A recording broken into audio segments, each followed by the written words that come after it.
runtii barnaamijkan waxaan u arkaa runtii barnaamij ay Somaliland baahi weyn u qabtay oo runtii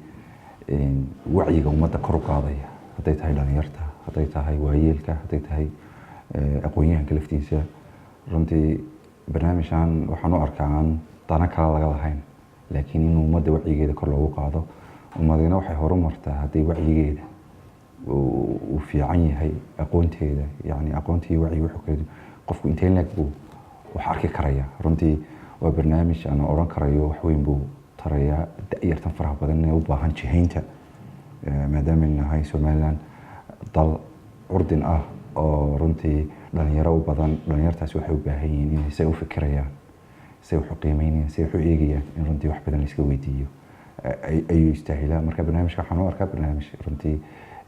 horumarka qayb weyn ka qaadanaya oo runtii waxa bay ahayd waxay xukuumaddu qaban lahayd runtii muxuu ahaa ay qaban lahayd weeyaan waxqabadkeeda qayb ka mid ah ayaa qolooyinkiina isqaamay faa'iido kale ka duwaneen runtii oo marka barnaamij muhiim ah runtii waan idinku dhiirigelinaya kulley wax kasta qofka muslimka wuxuu qabanayo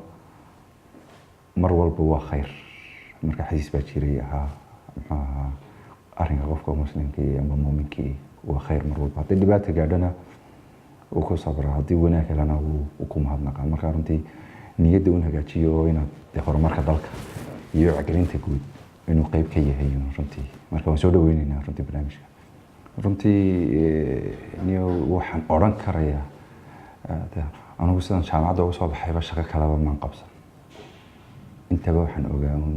waxaan u shaqaynayay qaranka waxaan anigu jaamacadda kasoo qalanjebiyey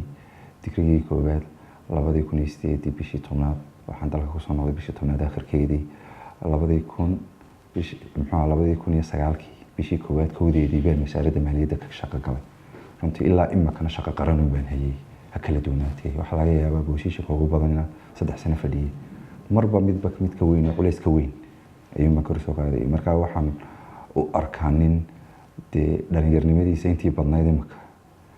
geliyay sidoo ummadiisa iyo wuxuu qaban lahaa inta badanna waan macalliniman hayo cidii aan wax dheerahay waxbaan ku kordhin jiray dhalinyarta jaamacadda oo runtii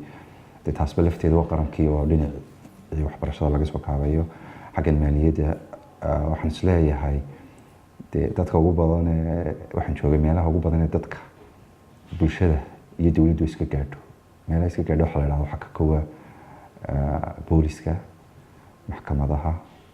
meelaha service-ka bixiso cashuurihii oo kale iyo kastamadii oo intaba soo joogay waxaan soo joogay kastamadii cashuuraha marka dadka bulshada marka aqoon badan baan isku leenahay isleeyahay way garan karayaan waxaan gudo iyo waxaan gadaba wax laga yaabaa jiilka dambe imka soo kaxay mooyane jiilasha hore ee generation-ka iyo kuwii ka dambeeyay iyo kuwii soo xigay inaan aqoon badan isku leenahay marka runtii wax badan oo qaban karayaan uu harsan yahay haduu Ilaahay naftiina daayo oo imkana xil ka sii weyn oo runtii yani ciriiba iga sarreyn ayuu madaxweynaha Madaxweyne Muuse Biixi Cabdi oo runtii mas'uuliyadkeeda la culayskeeda leh oo runtii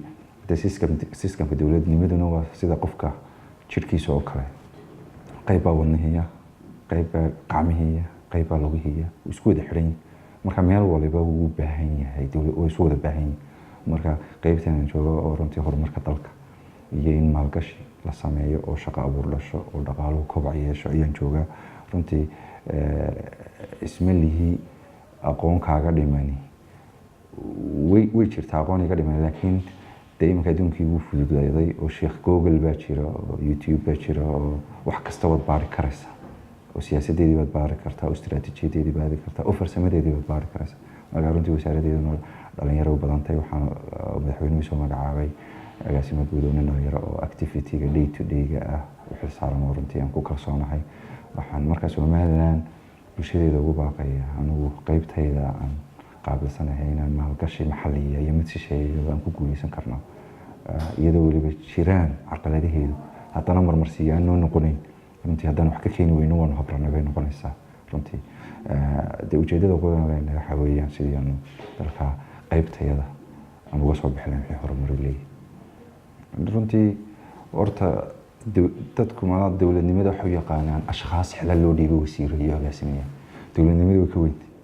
dawladnimada waxa kamid ah bulshadii baa kamid ah waxa kamid ah resource-kii baa kamid ah haykalka dawladnimada inaynu ugu naqaano xukuumadna waa halkeedii iyo goliyaasheedii kala duwan way tahay. waxaan oran lahaa runtii talada iyo wax araggu maaha ka quran arki karayno shay walba imaka 6 jiho ama 8 jiho ayuu yeelan karaa oo halka adiga alaabta ka soo jirta dhinac wax kaga qoran uma arkayo anigu waxaygana ma arkayo. marka albaabadeedu way idin furan yihiin talada diyaar baan u nahay tusaaleynta diyaar baan u nahay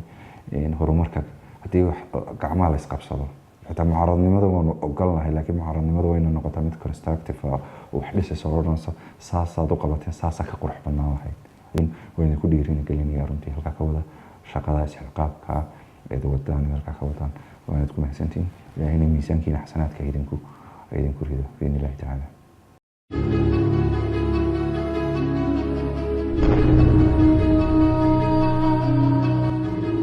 qaranka